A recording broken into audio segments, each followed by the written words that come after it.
All right. So, who is going to read for me?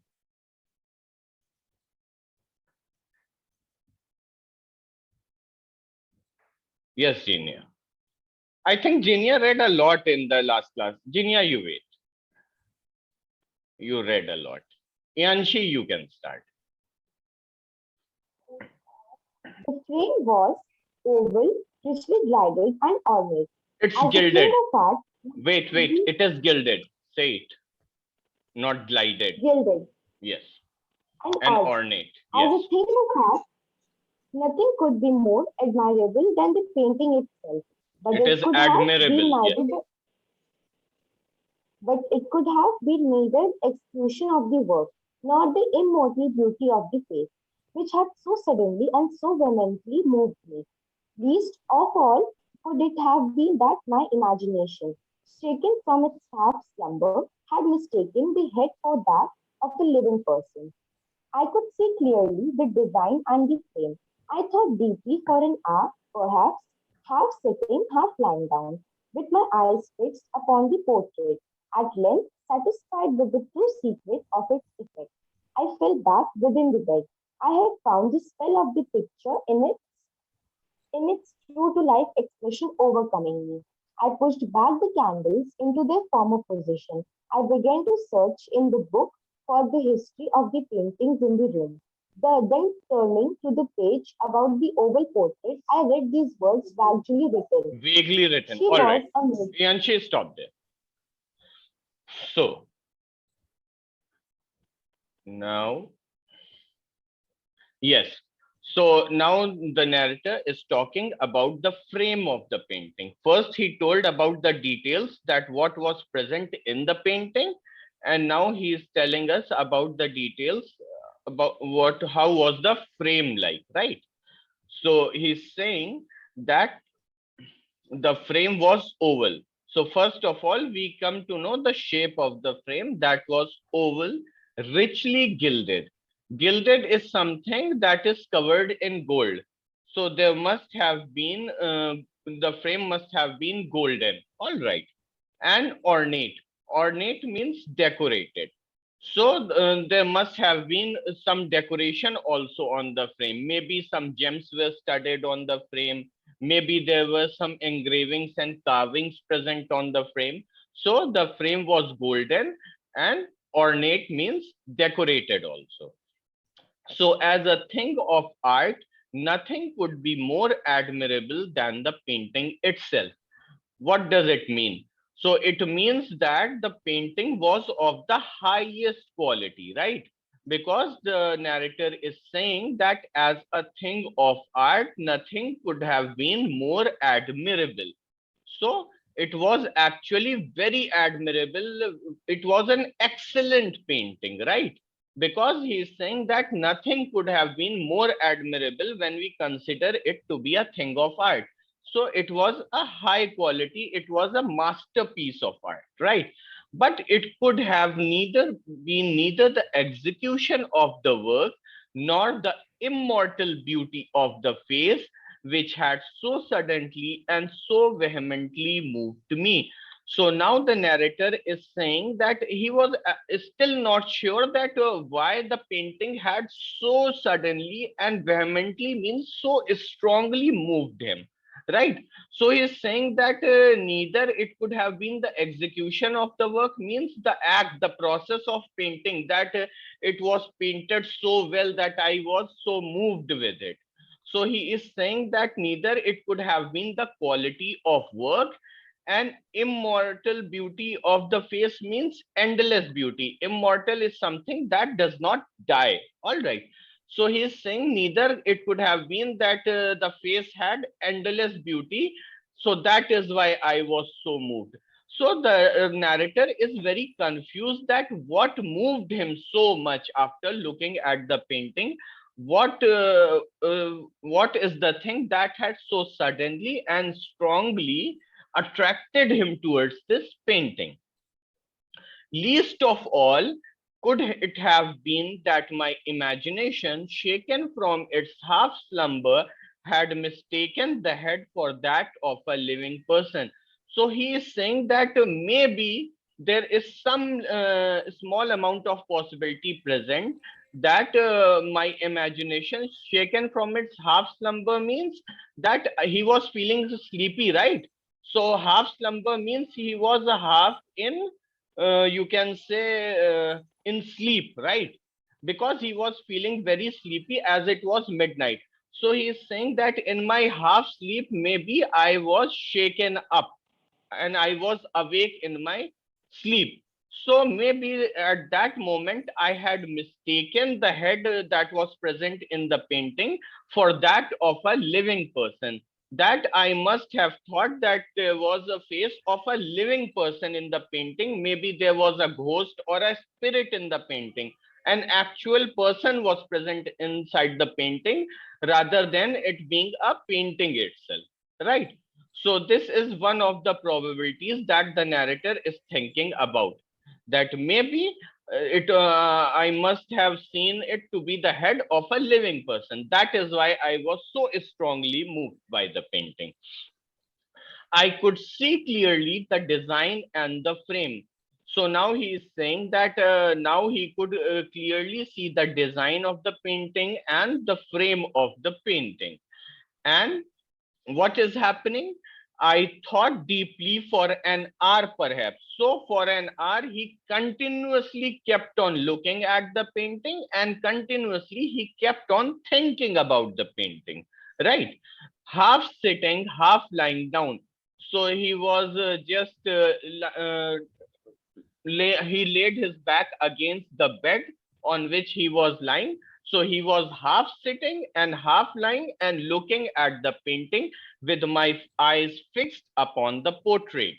Then, at length satisfied with the true secrets of its effect, so now the narrator is saying that after I had observed the painting for a long time, and when I was totally satisfied that what is the nature, true nature, the hidden fact about the painting, then I fell back within the bed. And what was the true nature? Then finally he was able to realize that yes, it is a painting only, and it is not the head of some living person, right? Because he was earlier getting confused that he was moved so much by the painting because maybe he had thought it to be the head of a living person. You can see over here, right? But after looking it carefully for an hour and thinking about it, he realized that no, it is a painting only, right? I had found the spell of the picture in its, I had found the spell of the picture in its true to life expression overcoming me. So now you can see that the narrator is accepting why he was so moved. He was so moved because the painting was having a true to life expression, right? So everything was looking like a very lifelike in the painting. It was looking as if the entire painting was real. The person that was present in the painting, that was a real being. So that is why the narrator had become so restless, and that is why he was so confused about the painting. So I pushed back the candles into their former positions. So now he again put the candle stand back to its original position, right? I began to search in the big book for the history of the paintings in the room. So the book that was kept on the pillow, he started to search the book to find the details, to search in the big book, the history of the paintings of the room, so that he can get the details about all the paintings that were present in the room. Then turning to the page about the oval portrait. So in the book, he found a page telling us about the oval portrait also. So now you will get the details about the oval portrait, that who is the girl that is present in the painting, who painted this girl, right? So you are now getting all the details about the portrait. I read the words vaguely written. Vaguely means something that is not very clear. So the writing in the book must have been a bit unclear, right? So it was vaguely written. Yes. Now who is going to read? Yes, Akash. Yes, sir. Good morning, teacher. Good morning. She was she was a maiden of rarest beauty and not more lovely than full of glee. And Yes. evil was the hour when she saw and loved and wedded the painter. He passionate studies Oscar. Studious. It's studious. Yes, sir. Studious. Sorry, sir. All Studious right. No problem. Oscar Auster, and having already a bride in his art. Yes. She, a maiden of rarest beauty and not more lovely than full of glee, all the light and smiles and full of fun, loving all the things, hating only the The art. Yes. or art which was her Her rival, rival. Yes. her rival Dreading. dreading only the plated and Palette. brushes Palette. that It's the palette, Akash. yes, sir, palette and brushes that took away from her face of her lover. Yes. It Stop. was Stop there, Akash. All right. thank So you, sir. now we are getting the details about the oval portrait now. So who is she over here? The girl that is present in the oval portrait. So now we are getting some details about the girl that is present in the oval portrait. She was a maiden of rarest beauty. So maiden is a young girl. All right. What is the meaning of maiden? It is a young girl of rarest beauty. And rarest beauty, you understand, rare is something that is not found very commonly, right? That is rare. So she was so beautiful that such beauty was rare, all right, in that place. So she was very beautiful. She was extraordinarily beautiful, you can say. That is meant by she was a rare beauty. She was a maiden of rarest beauty and not more lovely than full of glee. Now, what does this mean? Full of glee. Full of glee means a person who is very joyful, who has a very cheerful personality. All right. Someone who is always talking, laughing, joking around. All right.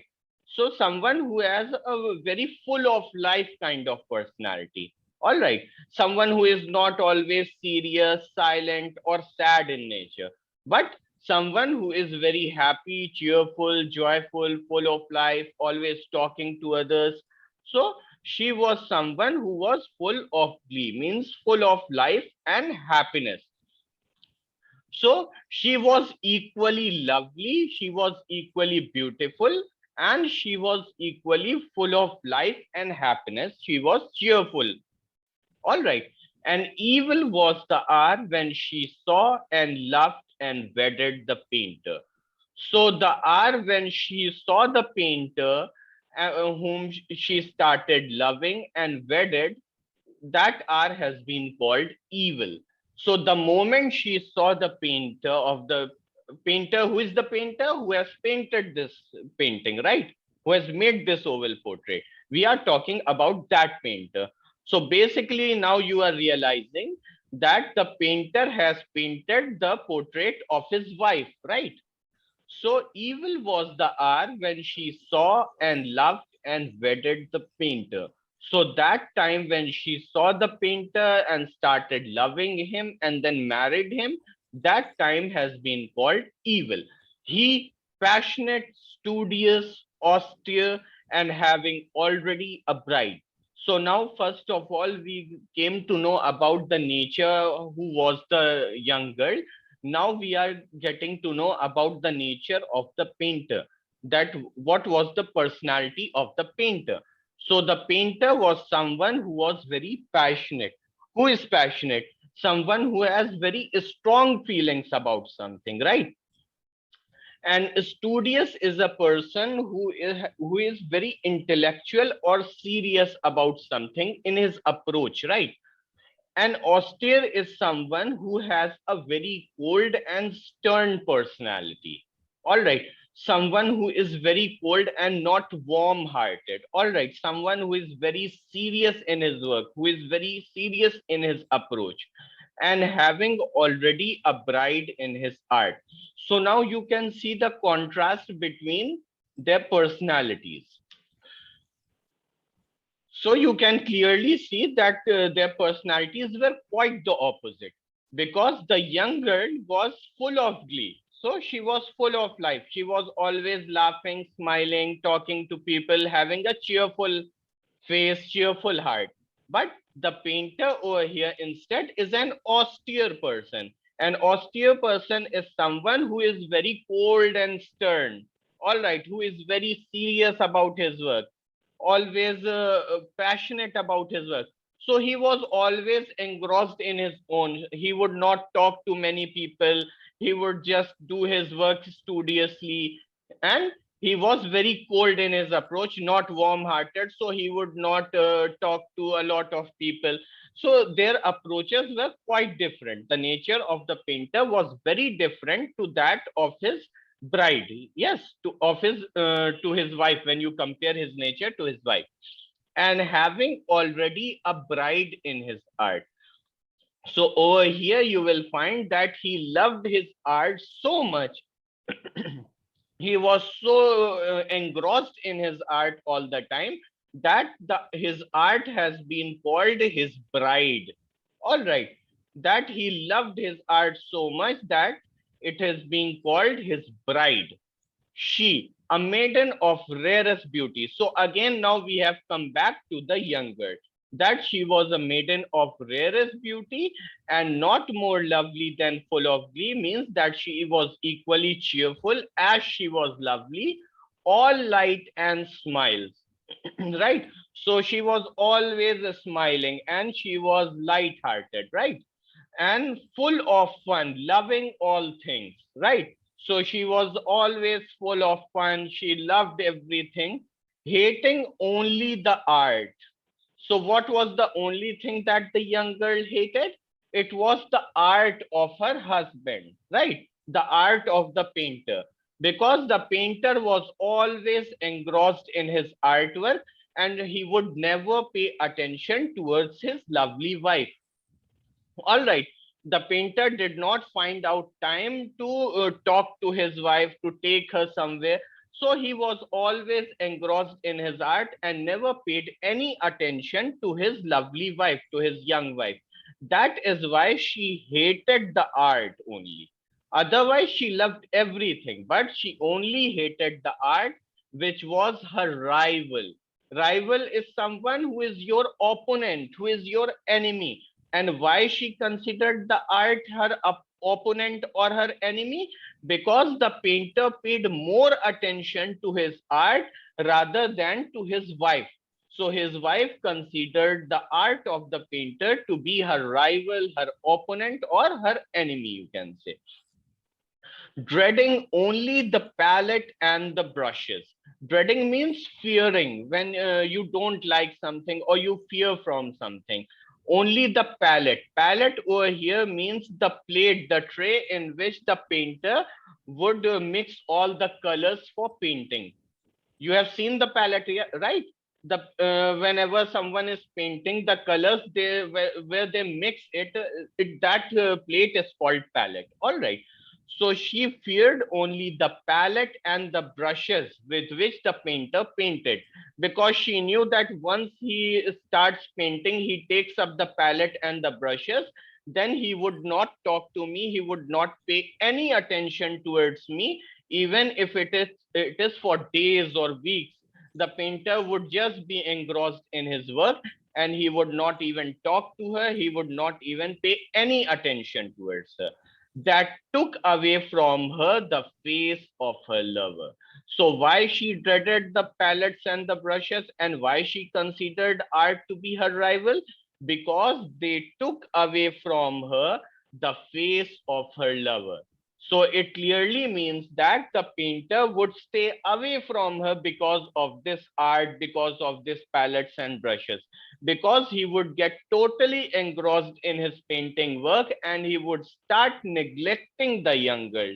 he would start neglecting his wife because he would enjoy painting more than sitting in the company of his lovely wife, right? So are you understanding what is happening over here? Now we can proceed further.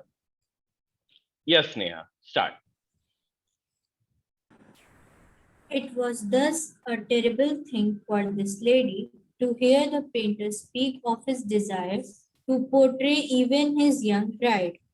But she was humble and obedient, and sat meekly for many weeks in the dark high turret chamber, where the light dripped upon the pale canvas only from overhead. But he, the painter, took glory in his work, which went on from hour to hour and from day to day. And he was a passionate and wild and moody man who became lost in his dreams, so that he would not see that the light which fell so harshly in that lone turret withered the health and the spirits of his bride, who pinned visibly to all but him. But she smiled on and still on without complaining, because she saw that the painter, who was famous, enjoyed his work and wrought day and night to depict her who so loved him, yet who grew daily weaker and weaker. All right, Sneha, stop. He All right. So now we went come to know that she hated the art of the painter, and you have now got the reason also why she hated the art of the painter. Now something new is happening. It was thus a terrible thing for this lady to hear the painter speak of his desire to portray even his young bride. So now one day, what the painter decided was that he wanted to portray even his young bride. So he told his wife that I want to paint a portrait of you, right? So it was a terrible thing for her. Because why? Because she was already hating the artwork of the painter, right? She already hated it. And now she was made to sit in front, and the painter wanted to paint her picture, right? Wanted to portray her.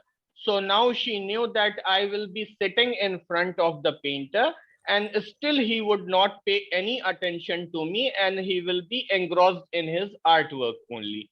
So that is what was killing her. That his wife is sitting in front of him, but still he is not paying any attention towards his wife. Instead, he is busy painting the portrait, right? So it was a terrible thing for this lady to hear that the painter speak about his desire to portray his young bride. But she was humble and obedient. So the nature of the young girl, we are coming to know that she was an obedient girl. She was someone who was very humble. So she agreed to it. All right. She didn't like the idea that the painter wanted to paint her portrait, but she agreed because she was of an obedient nature, and sat meekly for weeks in the dark high turret chamber. So for weeks, the painter continued to paint her portrait. So now you are realizing why the portrait was looking so lifelike. How much time did the painter take to portray her? He took weeks to portray her, right? And she sat meekly means she sat humbly. She did not protest. She did not say anything. She was just humbly sitting in front of the painter, though she was not liking it at all. But she continued to sit in the dark turret chamber. Turret is again the tower we are talking about. So in a dark chamber present in one of the towers, she continued to sit for weeks, and the painter continued to paint her portrait, where light dripped upon the pale canvas only from overhead. So since it was a dark chamber, so it means that there must not have been too many windows present, or maybe there were no windows present in the apartment. Only certain chandelier maybe was present, which was giving light from overhead. All right. Otherwise, there was no light present. It was a dark chamber in which the painter kept her for weeks and continued to paint. But he, the painter, took glory in his work. Glory means he took pride, he took honor in his work. And the people used to praise him a lot. So he took a lot of pride and honor in his work, which went on from hour to hour and from day to day. So every day he used to paint for hours, and days passed by and they became weeks. So this process of painting kept on going. And he was a passionate and wild and moody man. So when it came to his art, he was a passionate man, means he was very attached, very serious about his art. And wild means his emotions were wild when it came to his art, means that he would not listen to anyone and he would go to extremes while painting, so that his work is absolutely perfect and there is no imperfection present in his work. So he would go to extremes while painting so that he attains perfection in his work. So that is why he has been called passionate, wild, and moody while he was painting, right? And he became lost in his dreams. Lost in his dreams means his dreams were always to paint whatever he was painting in the most perfect way, in true to the life expression, right? So that he could make everything very lifelike. So that is why it is being called that he was lost in his dreams. His dream was always to paint everything true to life, so that he could not see that the light which felt so ghastly in that long turret withered the health and spirits of his bride, who pined visibly to him, to all but him. So the painter was so busy painting that he did not see ghastly. What is ghastly? Do you know that? Does anyone know the meaning of the term ghastly? It is horrible. All right. So the light felt, the young girl was feeling horrible in that dark chamber. Why she was feeling horrible? Because she had the nature that was very cheerful, right? So she always wanted to talk to people, mix with them, to laugh, to share some jokes, right? Because she was full of life, full of glee, right? So her personality was such that she used to meet people every day. But you can see for weeks she has been restrained into a dark room where there is no light, hardly any light is present, and where her husband is present, but he is not even talking to her. He is totally engrossed in his work. So she is feeling very low. And what is happening is that her health is withering.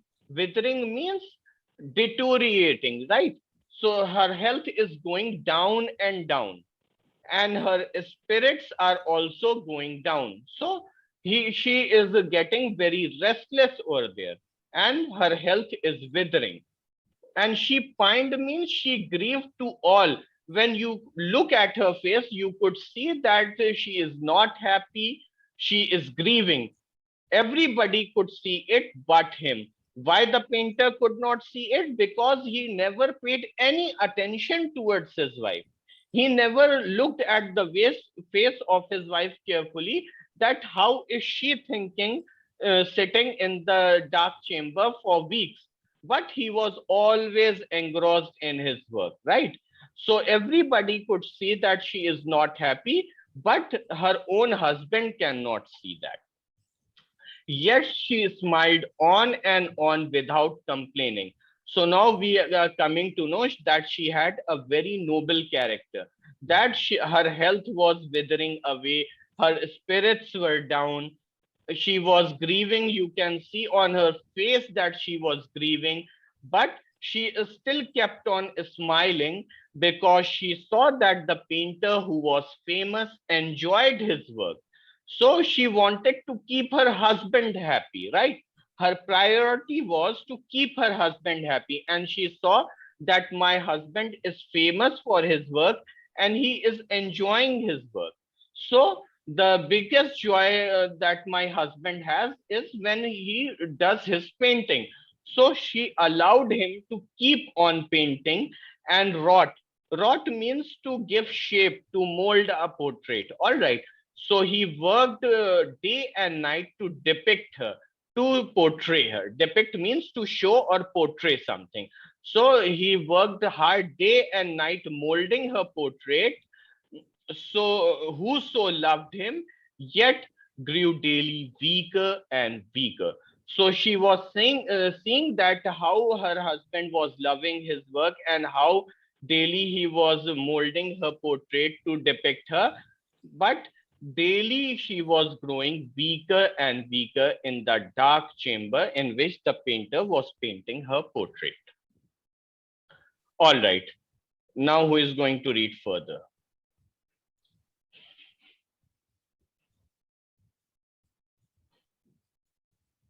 Yes, yes, Isma. People who had seen the portrait spoke of how realistic it was, and Yes. approved not less of the power of the painter than of his deep love for her whom he depicted so sur- surpassingly well. But at Yes. length, as As the the labor labor, drew, yes, as the nearer, labor drew nearer to its conclusion, no one was allowed to enter the turret. The painter had grown wild with the ardor of his ardor, work, yes, and rarely turned his eyes away from the canvas to look at his wife, and he would not see that the tints which he spread upon the canvas were drawn from the cheeks of her who sat beside him, and when many weeks had passed, and but little remained to do, except one brush upon the mouth and one tint upon the eye, the spirit of the lady again flickered up as the flame within the socket of the lamp. Then the brush was given, and then the tint was placed, and for one moment the painter stood entranced before the work which he had worked. But in the next, while he yet gazed, he grew tremulous and very pallid, and aghast, and crying with a loud voice, "This is indeed life itself!" turned suddenly to regard his beloved. She was dead. all right. So finally, the wife of the painter died. All right, so now let's see what happened. Now we are talking about the people who had seen the portrait. So it shows that the painter invited the people from time to time that were present around to look at his work and to appreciate him, that the art that he was making. So the people who had seen the portrait spoke of how realistic it was. Naturally, when the painter was investing so much time in painting, that weeks had passed and he was so engrossed in his work that he didn't even have time for his wife to look at her and see if she was all right. So now you can understand that then his work would have been realistic because so much effort was being put into this painting. And the people said that it was a proof not less of the power of the painter than of his deep love for her, whom he depicted so surpassingly well. So the people were appreciating both the things. They were saying that, first of all, it is the power of the painter, means that the painter has a very good skill in painting, right? He is a very skilled painter. So one of the things they were praising the painting abilities of the painter, and second they were saying that the painter loves his wife very deeply. That is why he is being able to portray her in such a realistic way. Surpassingly well means outstandingly well. So the people were thinking that because the painter loves his wife so much, that is why he's being able to paint her in such a realistic manner. So they were saying that he was, first of all, a good painter, And secondly, they were saying that he loved her so much, that is why he was able to portray her in such a realistic way. But at length, as the labor drew nearer to its conclusion. So what it means, the labor drew nearer to its conclusion? Labor means his work, right? So his portrait. So when the concluding work was being done upon the portrait, when the painter was about to conclude, about to finish portraying the picture, no one was allowed to enter the turret. So at that time, because the painter wanted to give the finishing touches to his painting, so he thought that nobody should disturb him now, right? So he became even more engrossed in his work to put the final touches to make it lifelike, to make it look real as possible. So no one was allowed to enter the turret so that the painter does not get disturbed in his work. The painter had grown wild with the ardor. Ardor means the feeling that is very intense when you have extreme energy about something. All right. When you are very passionate, extremely passionate about something. So the painter became extremely passionate. The painter grew wild and had intense feelings about the painting, that he wanted to make it in the most perfect way possible. So that is why no one was even allowed to even enter the chamber, right? And rarely turned his eyes away from the canvas to look at his wife. So he was now so much passionate and so engrossed in his work that even he would not turn his eyes away from the canvas. So always he was looking at the canvas, and he would not even turn away his eyes to look at his wife, and he would not see the tints which he spread upon the canvas were drawn from the cheeks of her who sat beside him. So what is tint? Do you know what is tint? Tint means the colors that he was spreading with his brush upon the canvas. All right, that is called tint. So the narrator is saying that the tints which he was spreading upon the canvas to give the final touches to the portrait were being actually drawn from the cheeks of her who sat beside him. So basically, the author is saying that gradually her face was turning pale. All right, and with each tint that the painter was making upon the canvas, her face was turning pale because she was growing weaker and weaker. Her health was continuously withering and her spirit was going down, right? So this is what the narrator is meaning over here.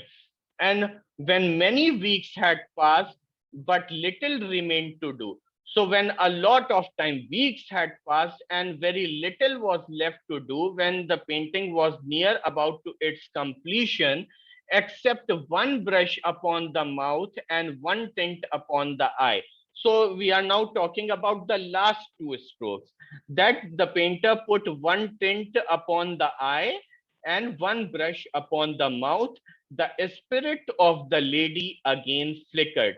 What flickers? First of all, tell me. A flame of fire. If it you see a diya or a candle, that flickers, right? When it is going to go off, then that candle or a diya flickers.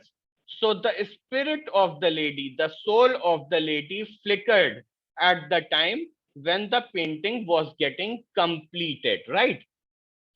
Flickered up as the flame within the socket of the lamp.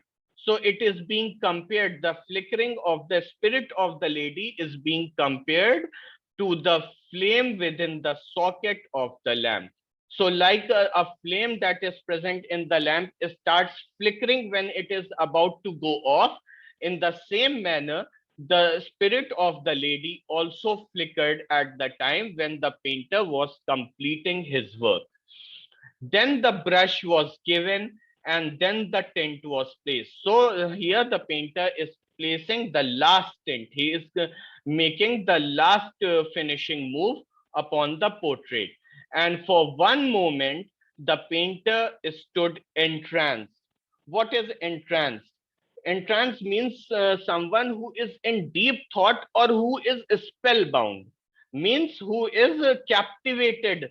Why the painter got captivated? Because he was feeling proud about the work that he had just created.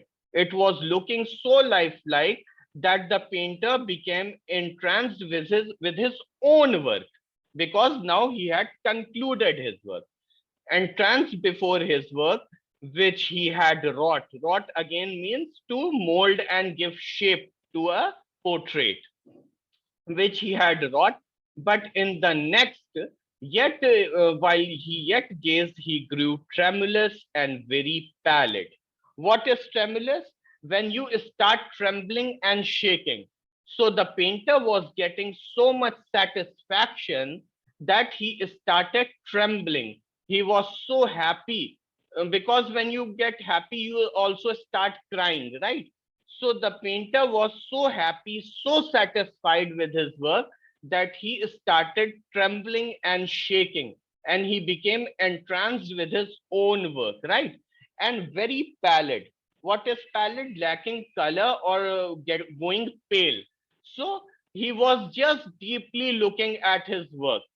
And aghast. Aghast is someone who is surprised. So he was also very surprised at what he had accomplished, at what he had achieved. He was very feeling proud also at the same time. He was feeling captivated by his own work at the same time. He was trembling with happiness also. So multiple emotions were coming into the painter when he finally looked at the concluded painting that he had created of his wife. And crying out with a loud voice, he said, "This is indeed life itself." What it means? This is indeed life itself. It means that he was saying that I have created something similar to life, because he had created a lifelike painting of her wife, right? So that is why he is saying this is indeed life itself, means this portrait is indeed a true replica of his wife, a true expression, a true life, true to life expression about his wife, right?